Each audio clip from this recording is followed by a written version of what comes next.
indiscutablement, le Sénégal va bien, même s'il a changé de président et que ce n'est pas tout à fait notre goût. La Côte d'Ivoire va bien, indiscutablement aussi. Et il y en a un qui se prépare à devenir une très grande puissance africaine, c'est la République démocratique du Congo, du président Tshisekedi, qui essaie de régler son problème avec le Rwanda, puisque comme vous avez pu le voir, je pense, hein, le Rwanda occupe et pille, il n'y a pas d'autre terme, la République démocratique du Congo depuis le départ de Mobutu, donc Kabila père puis Kabila fils, suite à un accord qui avait été passé à l'époque, il faut le savoir.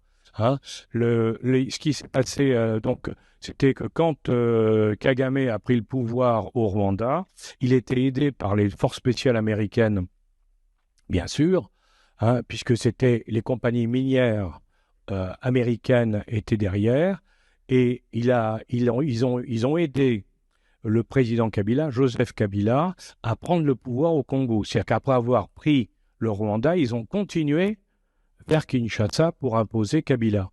La contrepartie de la mise en place de Kabila au Congo, ça a été de donner les mines de tantal et de cobalt, de l'Ituri et du Nord Kivu au Rwanda.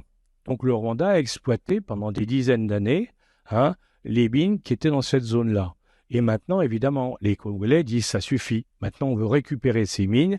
Il n'y a aucune raison que le Rwanda exploite des mines en nous pillant sur le territoire national. Donc c'est ça l'histoire de ce qui se passe aujourd'hui, la guerre là-bas qui est terrible, parce que je vous signale que on parle des guerres, nous, la guerre au Moyen-Orient, la guerre en Ukraine, mais il y a beaucoup plus de morts en Afrique, dans la guerre en Ituri, qu'il y en a dans les deux autres. Personne n'en parle. Ça pose problème.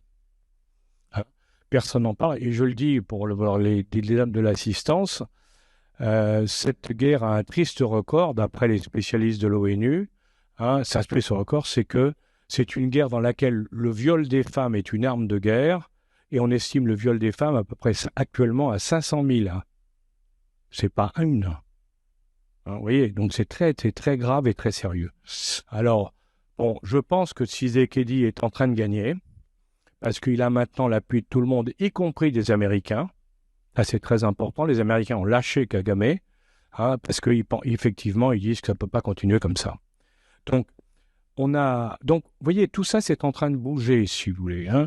Je crois que j'ai fait pratiquement le tour.